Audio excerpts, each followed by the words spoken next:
Hi, my name is Rebecca Smith, Managing Director of Safe Hands, and welcome to the Safe Hands podcast. Guys, we are now in October. The year is flying by, and we're finally starting to see the Dubai summer weather turn, which is great. As well as marking the start of the cooler period, October also marks the start of Dubai Fitness Challenge, which is an initiative that encourages us to all take part in 30 minutes of exercise per day for 30 days. I absolutely have to hold my hands up here and say that I am no expert when it comes to fitness and nutrition, but luckily my guest today is. Today I'm joined by Jackson Litchfield, a health and fitness coach based out of Dubai, and he's kindly offered to be with us here today to give some basic tips on how to get started on your fitness journey. I'm definitely going to be taking some notes here. Well, that's Thank you very much for joining us today, Jackson. Anytime. It's an absolute pleasure. Now, before we get into the crux of today's podcast, I just wanted to spend some time finding a little bit more out about you, if that's okay. Yeah. Can you tell us a little bit about your background, give us a bit of an intro? Okay, so originally from Melbourne, I've been a trainer / nutritionist now for about 12 years. The main axioms of thought I've sort of chased up are internal health, aesthetics, and strength. I believe they're the core axioms of, say, optimal existence. Mm-hmm. So for the last 12 years, I've done that. Now I've trained anyone from athletes, had a stint with Victoria's Secret models, the general population, and corporate health. So quite a broad spectrum audience, but humans are humans at the end of the day, and they respond in the same way with the same methods. Okay, perfect. Now, Dubai Fitness Challenge is in its third year, I believe, now. Yeah. What's your opinion on the initiative? Do you find that people are engaging with it? Look, as a government initiative, it's absolutely fantastic. If you think about it, you don't really see too much of this on a global scale, so I give Dubai credit for that. Also, we know it takes about 21 days to sort of cement a habit. So you can imagine 30 days of consistent exercise leads to quite advantageous outcomes. Yeah. Now, when you get a collective like a city doing something like this, you really start to see the benefits.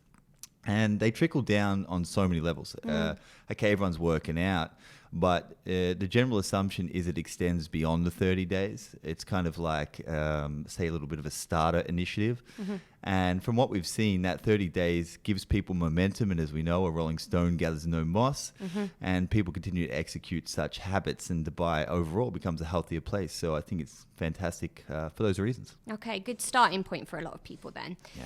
When it comes to starting points, and I'm talking from experience there, I have all the best intentions when it comes to working out and being healthy, but it is hard to know where to start with that. Yeah.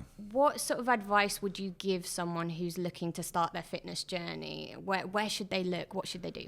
Okay, so I just want to explain a term about, say, okay, so you're going to work out. Working out is a small acute form of stress in which you hope that the body gets better. So I just want to introduce everyone to two forms of stress. There's eustress and there's distress.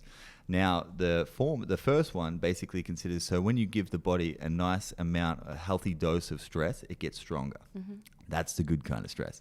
And then there's distress where you go too hard and the body distresses and it doesn't respond. It actually has adverse effects. So what I'm essentially saying with that definition is you want to start with something that you know you can manage and be successful at. You can't build off failure. You can only build off success. So with eustress in mind, you pick something that you know you can do on a consistent basis that works tomorrow, today, and in a month and in a year. Mm-hmm. So the biggest thing is picking something. So, and then the next thing I would say added to that, it has to be in context to the client. So if you've been sitting on the couch the last 6 months, that's fine. A walk might be where you start. A gentle, say, body weight circuit in your lounge room. Watching a YouTube clip is where you start. If you're quite advanced, and you might want to push to the next level. But I'd say the first one is understanding where you are and taking something on that you can manage that allows the body to get better. And then the second axiom is it really doesn't matter where you start, which would lead me to just making sure that you clear expectations and you say lay something out that you know is manageable and you can step into. So a bit of a messy answer, but I'll just wrap it up real quick. Taking something that you can know you can be sure that you're going to do over a certain amount of time and getting stuck into it. Okay, so sustainability and that tailored approach based on where you're starting, basically. Correct. Perfect. Yeah. Okay. Now, I know you said it sort of varies person to person, but are there any sort of generic recommendations in terms of the amount of exercise that you should be doing on a daily, weekly basis? Yeah, so as a general format, we find, most of the research shows that if you sort of get the metabolism moving 4 times a week is a good thing. Now, obviously, you can work on both ends. If you're really fit, you could push it to 5 or 6. But if you're just starting out, you might want to go a little bit less. Mm-hmm. But as a general rule, kickstarting your metabolism 4 times a week has good effects across the board. Okay, perfect. Now, you've worked in the industry a long time. I'm going to utilize your experience here. What are the main obstacles that you face when it comes to getting people to adopt a healthier lifestyle or get started on their sort of fitness journey, as we're calling it? Yeah. So you're starting somewhere and you have maybe an ideal of where you want to go. Mm-hmm. I think that's the first point. So I'd say clarity is number one. I find that people say they want to lose more weight, but that's a very arbitrary statement. Yeah. You want something a little bit more specific. Mm-hmm. And then you want to set small goals. So you sort of want to announce something what you really want. And then you want to reverse engineer it where you break off small tasks that you complete regularly. That way it's more manageable. Mm-hmm. So laying something out more manageable and sustainable is definitely the first thing. Now I find that people just do, if you take a random approach, you get kind of a random result. And then your overall assumption of it was, okay, I put in an effort and didn't see a return. Yeah. So my next point added to that would be results and understanding where you are and getting maybe some help or some advice and getting the right strategy in place where you start to implement some stuff and actually see change. Now, motivation is fantastic. And don't get me wrong, we should do it every day. But if you start to see results and you see formulated change, you will find that you'll be highly motivated. Okay. So it's generally, say, a lack of a good strategy. And then misguided expectations that kind of derail people. So that's what I would say. Get clear, get a precise plan, whether you need help or not, and then again, do it in a sustainable manner. Okay. And that sort of alleviates any kind of disruption or anything, so to speak. Okay, that's good advice. Like I say, I'm relating this to myself as you're sort of speaking. When it comes to sort of me looking to work out, one of the main excuses I give myself is time, okay? I haven't got enough time to do it. Yeah. And everyone lives a busy lifestyle in Dubai. So how do you combat that? Yeah, so it's a really good one. So if you hit the schedule and then you start with breaking off the minimal amount of time that you can have, I'm sure you're going to find something somewhere. So what you do is you start to work within that time frame. Now, I've had people come to me and they could only do 3.5 hours a week. Now, there's a lot of hours in a week, so you can imagine it doesn't sound like a lot of time. So when I work with them, and again, the general axiom is the right strategy, right results, right stress levels, they start to see change. And then what happens then is you actually start to be introduced to the importance of it. Now, what I mean by this is your brain function gets better, your sleep gets better, your energy levels get better, so your relationships around you start to change, your ability to interpret information starts to change, the way you look starts to change, and then you'll find that person that maybe committed to half an hour will find the time. So what I want to say is once you see a plausible return of investment with the little time that you start out with, you'll be sure you'll find time somewhere else, because working out gives you time, because it gives you more energy, more brain function. I mean, I'll give you an example. Like, I'll have a client that starts with me, probably never worked out, and they could be like, the typical example is maybe, a corporate male. He's worked so hard to climb the hierarchy, whatever it is. He's destroyed himself, and he's like, okay, I need to get my health back. And, it's quite a daunting task. And this is the example I was using. And then I work with him for a little bit, and those half an hour stints, he's like, well, actually, you know what? I'm going to work, and because my brain's so sharp in the morning, I'm halving my email time. Yeah. Stuff like that. I'm actually sleeping deeper, so I'm waking up with more energy. So I'm doing more in less time. So my pitch here, of course, I'm a little bit biased because I'm a health coach, is the return of investment it hits so many levels of the body. Yeah. Whereby you save time.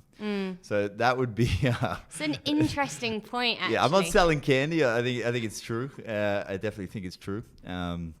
And I think that's the way it is. If you're really smart about it, and like I said, you do it the right way, you'll see the returns, and you'll be more efficient, and you'll save time. Yeah, that's a key point, because when I sort of think about working out and sort of going to the gym, I predominantly think about it from an aesthetics point of view, but actually what you're saying is it can improve so many other areas of your life when it comes to cognitive function. And I'm sure it's linked to sort of bettering certain health conditions as well. Yeah, so the main like axiom is like when someone comes in, and I would say it's rank ordered the same way, would be health, strength, and aesthetics. Aesthetics being last. Look, I'll tell you what, if you're healthy in terms of internally, like your cells, your digestive system, your brain function, that's health. And then you've got strength. Strength could be like bones, tissues, ligaments, all this kind of stuff. And then you got mental strength too. You got an ability, a bit of resilience, an ability to concentrate longer, ability to sort of trust yourself with a task. And then lastly, you've got aesthetics. If you focus on the first two and you're healthy and you're strong mentally and physically, I guarantee you'll be lean effortlessly.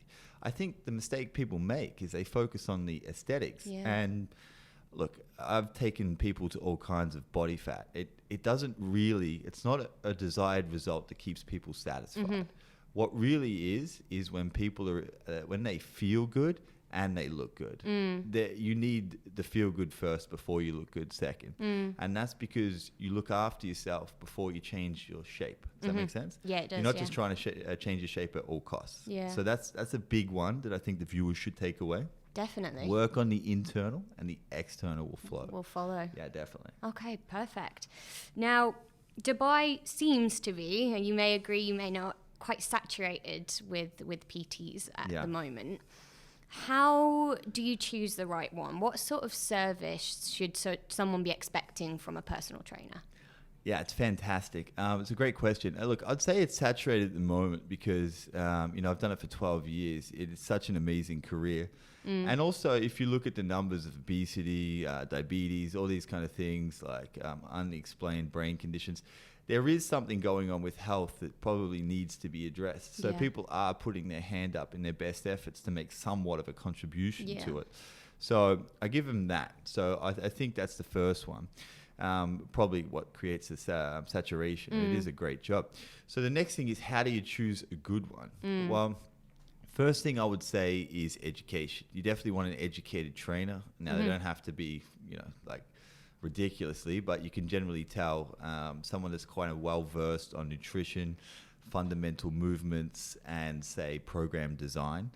I'd say they're the biggest ones, especially like someone to keep you injury free, someone that's going to train you correctly, and someone that knows how to apply the right stimulus, whether it's building muscle, losing fat, whatever it is.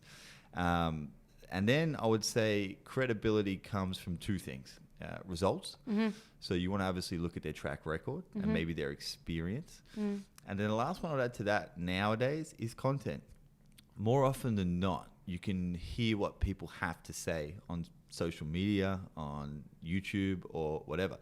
And then you'll find that, and it's beautiful these days because people don't need permission to broadcast their ideas. So they do.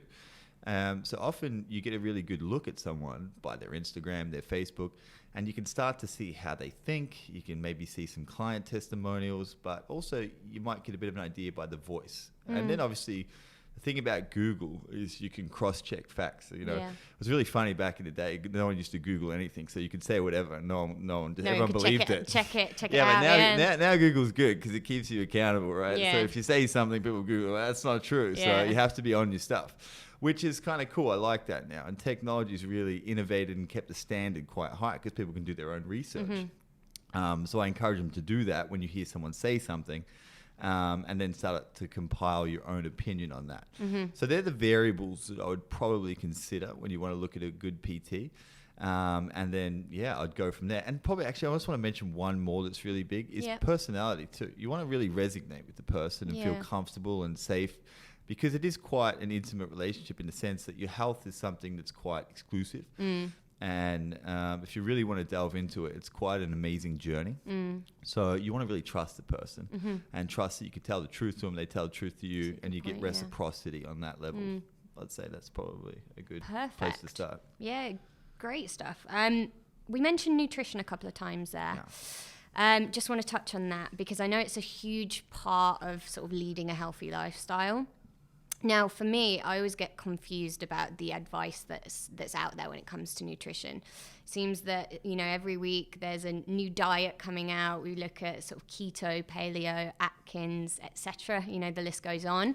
What's your advice when it comes to nutrition? And what sort of advice are you giving to your clients regarding nutrition? This is a really good question. I don't think it's actually been answered yet, period. You get people that get results with all kind of diets. Yeah. And the reason that is because we're all from slightly different genetic orientations. Yeah. So all of them have plausibility. Like, I wouldn't trash one given diet. Like, for instance, I love keto. I have a bias to it. Keto's obviously done so much for my blood markers, my body composition. Most of my clients it works for, but some it doesn't. Okay. So where do we go from here? Okay, so most of the mainstream diets are good in general as an overarching principle. Now, how do you apply them to you? That's a really great question. So I would say with nutrition, you want to get some core fundamentals that can't really go wrong with. And I would say, number one, the origin of your genetics. The closer you can eat to where you came from is generally a good clue. Okay. There's genetic tests like 23andMe that will tell you where you're from, and you can kind of get a good idea, because if you think about it, you're one generation of many. So if you look backwards and you look at your history, you'll get a good idea. Mm-hmm. The next one I would say is to eat whole foods. And what I mean by that is less tampered by humans. Okay. So if it used to run, jump, fly, whatever. And then that would also tie in with traceability. I'm a huge believer in quality rather than quantity. Okay. So first start with quality, your origin of your genes. And then there's a saying that's really cool. You've probably all heard you are what you eat. But I'm going to say this. You are what you eats. Or, right. You are what you ate. Okay. That makes sense?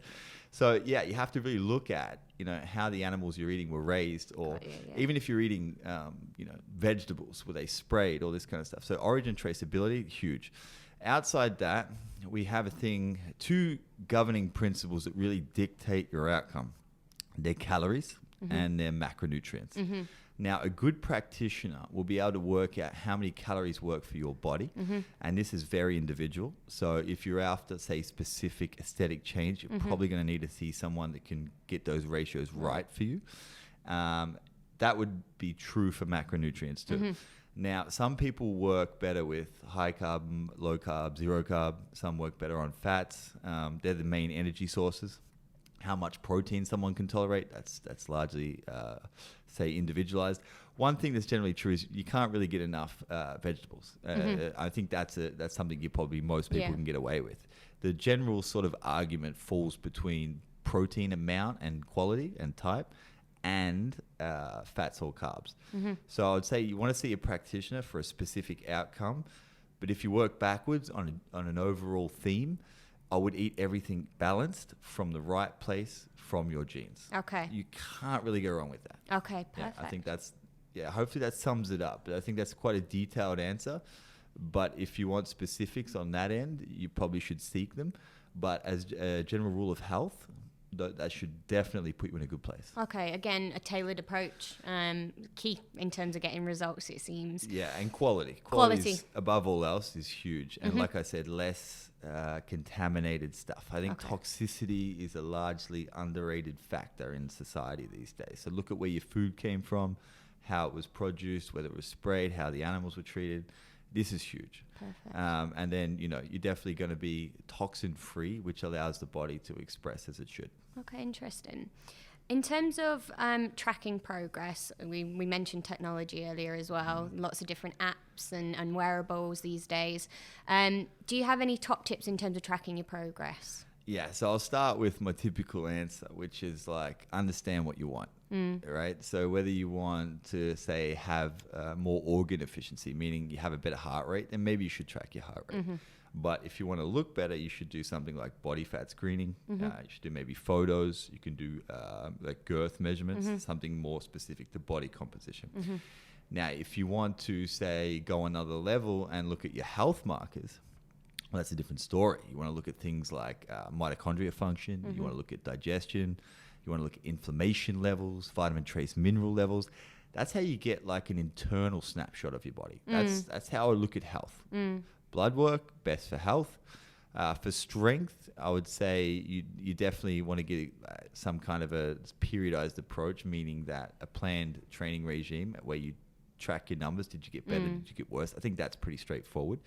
Gym progress is pretty easy by logging your numbers, and that's a good thing to do.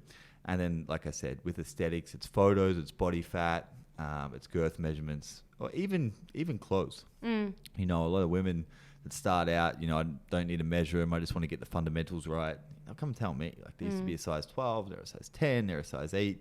This is huge too. You know what getting I mean? back in that pair of jeans that used to fit in a couple of years prior. Exactly. And, ultimately, above all else, we had a quick chat before the show about it. If you focus on the process, the outcome flows.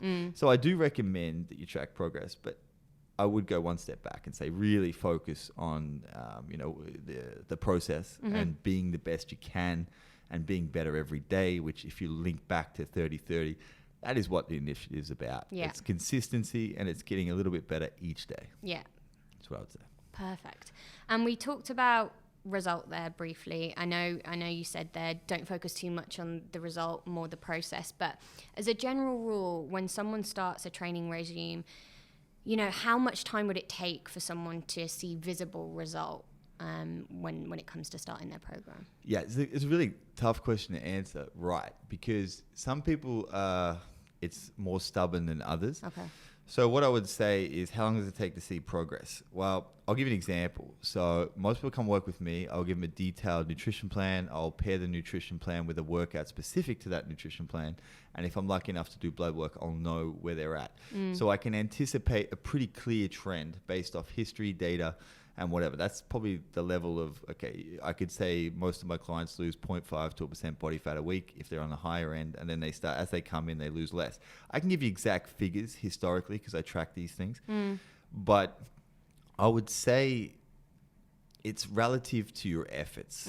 So how long can you see results? I'll try and give you a specific answer for a question that's a little bit tricky. I would say, again, focus on the outcome, but it's more if you track progress, you will see tangible change on so many levels, and just note the change. But you can be sure the body will do something every week, whether it gets stronger, whether it gets a little bit leaner, whether you think better. But I would urge everyone to just look, especially everyone gets obsessed with fat loss. It's not linear. Like, I've run the best programs out and they've hit a wall and they haven't changed. Does it mean it didn't work? No, it doesn't mean that at all. It just means that the body needed a break, right? So actually I gave them less work and they lost more weight.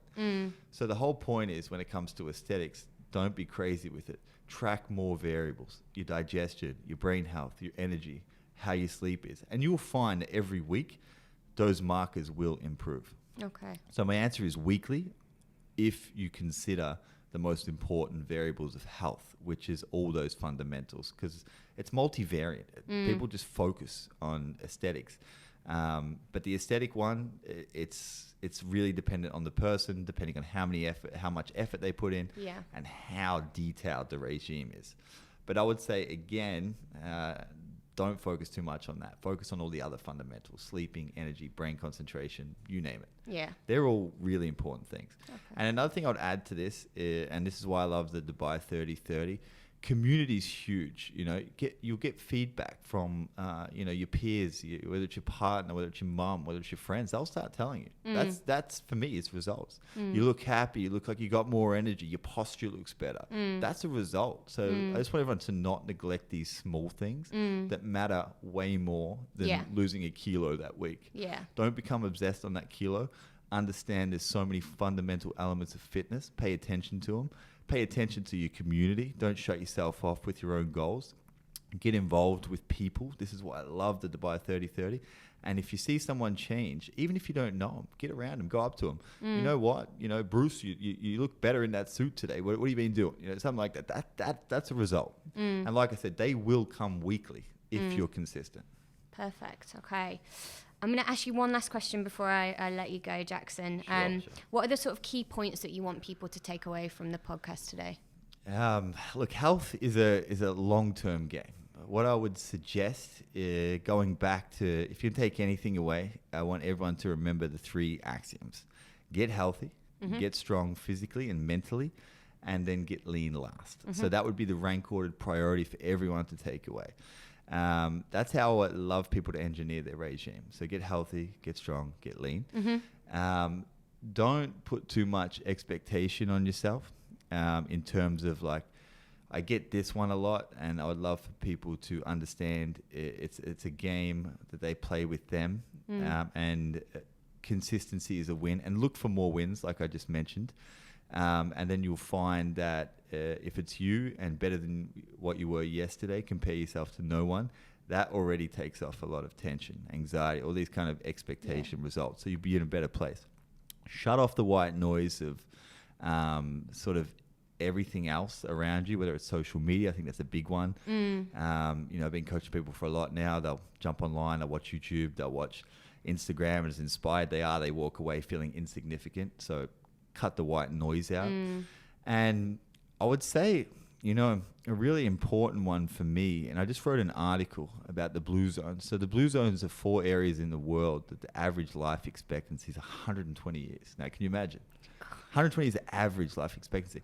Now, they found that if you look at all the principles, they ate close to their genes.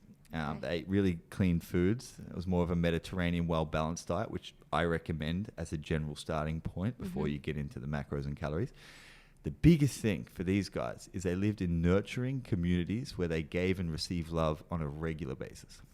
So put yourself in a good community with people that genuinely care for you. Number 1 tip. Just be around the right people with the right, vibe, I guess. Mindset. People that are encouraging each other, people that support you, you support them. I'd say that's everything. That's literally everything. Like nothing will beat that. The rest will flow. So I have a bit of a reverse engineered approach because most people come and see me for body comp. They actually don't know what they walk into. Yeah. But like I said, internal into the external every day of the week, and surround yourself with the right people, and you'll be sure that you'll be well on your way to a lifetime. Okay. Not a small, irrelevant, irrational. And I've done this loads, so I'm going to put my hand up and say I've chased goals, not knowing that they don't mean anything. I now look at being the best I can for as long as I can with the least effort. With the right people. That's all I'm going to say. I think that's where it's at, and then that gives you more time to just give and contribute. The 2 biggest things that make anyone happy is progress, giving, and contributing. All of that is, if you look at fitness and community, it's right at the core of that. Okay, that's interesting. You mentioned social media there. I'm just going to ask you one more question, just because it popped into my mind. Obviously, there's a lot of people on social media, a lot of sort of images of body type and, body image out there. Is that impacting sort of clients when they come to you? Do you find that they've got unrealistic expectations based on that? Do you see a trend there? Of course. I don't think that's ever going to stop. In fact, it's probably going to be more saturated. The way to look at it for me is a positive sense. So what I try and do as a practitioner is, if I see it, understand it, and then maybe learn from it, because there might be some gold in there, right? So first, I wouldn't just discredit and roll my eyes at it. I don't think that that's going to serve anyone. No. So you got to take your ego out of it. So that's the biggest one as a coach. And you want to maybe learn. I'm a lifetime learner. So you want to learn from people that maybe do get good results. Yeah. And it's not the end of the world if you got a great result and you post it. I think it's fantastic. So I would say, I've seen doctored results. It's a double-edged sword. You see legitimate transformational progress that you can learn from, and then you see ones that have just been photoshopped and whatever. How do you try and decipher the two? Well, it's pretty much impossible. So I'd say I wouldn't recommend it. If it's just a case of signaling, like meaning I'm lean and that's it, and you don't learn anything from it, I wouldn't really pay too much attention from it. But I would say look at the meaning behind it, see if you can learn something. If you can't, just ignore it. Yeah. And I would say that's how you decipher what's real and what's not, because you can't discredit it. It's always going to be there. So look to learn would be the way to kind of dissect those things.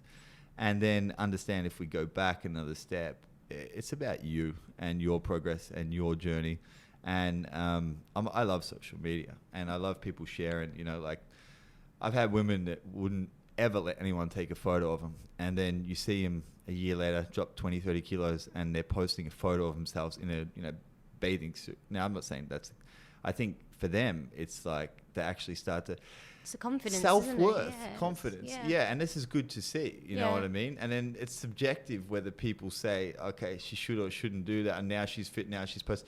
People are always going to judge. So actually, you know what I'm going to say? I say be as open as possible and as judgment-free as you can, and look to learn. Yeah. That should solve the problem of social media. Because if anything, it's not a problem. The social media is going to keep getting better, but it's a great source of learning, and it's a great source of connecting.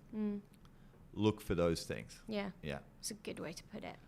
I know I said that is the last question, but just before we wrap up, Jackson, can you just let the listeners know where they can find you? So your credentials. Absolutely. So in terms of a business sense, it's Evolve Health. I think it's just Evolve Health. And then we'll tag it in the post anyway. And then Jackson_Litchfield. Most responsive on Instagram. Hit us up with a DM if you have any inquiries, anything that you'd like to learn. I work with a girl called Annika, so her and I at the moment generally sort of take any questions. We're really passionate about what we do, so no matter where you are, where you're starting, hit us up. We're happy to give you complimentary advice. If you want direction with anything, let us know. And of course, if you want a consultation, let us know. But the main thing is, and especially coming into 30-30, I think that if we can start a conversation and a community where everyone's sharing ideas and supporting each other, we would just love to be involved in that. So that's where to find us, and please don't hesitate to reach out because we're more than happy to help. That's perfect. I think regardless of anything, I may be reaching out to you. The passion for what you do really shows through. So thank you so much for joining us today and giving us that information. It's been super beneficial. Thank you to our listeners for tuning in as well. Let us know your thoughts on today's podcast. Drop us an email, leave your comments, or again, send DMs. Let us know what you thought of it. Again, thank you. Thanks, Jackson. And stay tuned for the next episode. All right.